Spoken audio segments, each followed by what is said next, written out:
Shalom alaikum Bapak Ibu Saudara-saudari yang dikasihi dan mengasihi Tuhan Yesus Kristus. Hari ini Rabu 22 Januari 2025. Renungan kita berjudul Percaya dulu baru mengerti. Firman Tuhan diambil dari Matius 22 ayat 37 dan 38. Demikian firman Tuhan.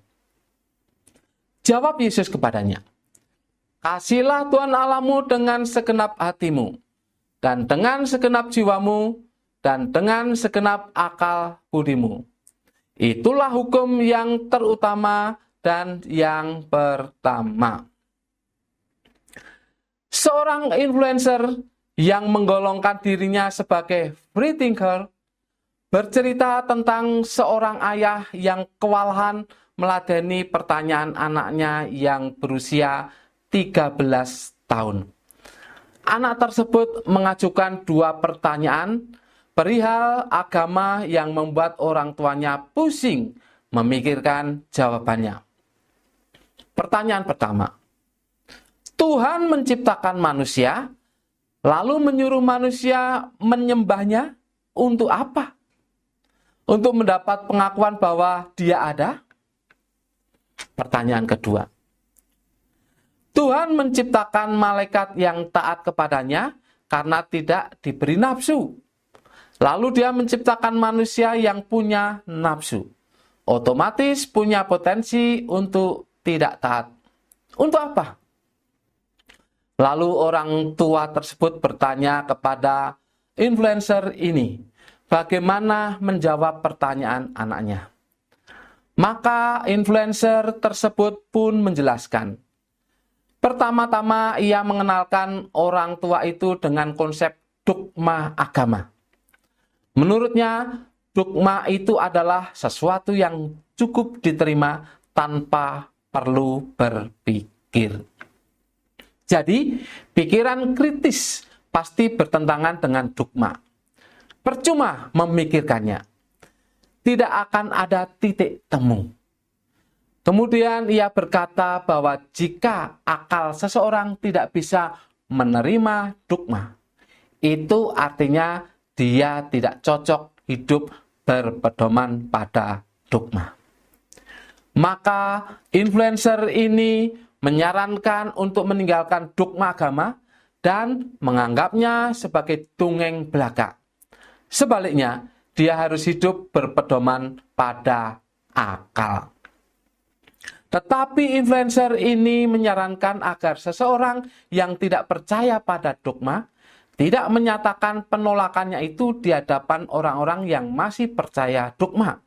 Cukup diam saja. Apalagi kalau dia masih bergantung secara ekonomi pada orang-orang yang masih percaya dogma. Misalnya orang tua. Maka pura-pura manut saja. Nanti setelah mandiri secara finansial, barulah ia bebas menyatakan penolakannya pada dogma di hadapan orang lain. Itulah nasihat sang influencer. Tentu saja nasihat influencer tersebut menyesatkan, apalagi dilihat dari kacamata Alkitab. Pertanyaan anak kecil itu pun sudah salah dari awalnya. Karena Tuhan tidak minta disembah dan tidak perlu pengakuan dari manusia atau ciptaannya yang lain. Perintah Tuhan kepada manusia ciptaannya adalah agar kita mengasihinya, bagaikan seorang anak yang mengasihi bapaknya. Jawab Yesus kepadanya, "Kasihilah Tuhan Allahmu dengan segenap hatimu, dan dengan segenap jiwamu, dan dengan segenap akal budimu. Itulah hukum yang terutama dan yang pertama."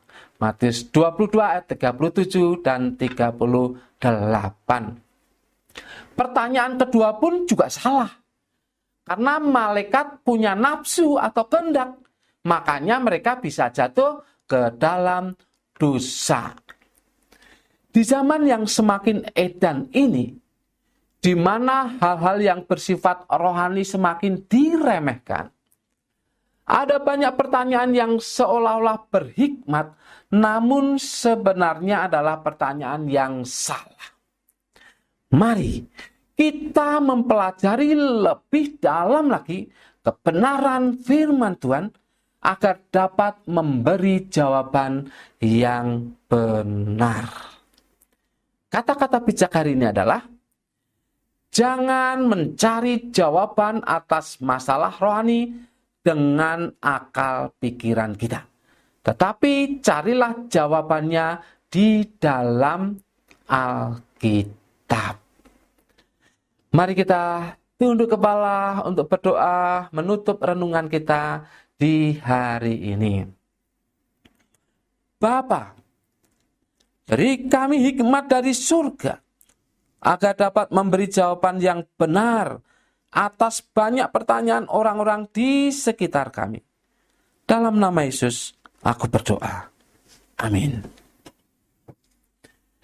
Tuhan memberkati Bapak, Ibu, Saudara-saudari sekalian.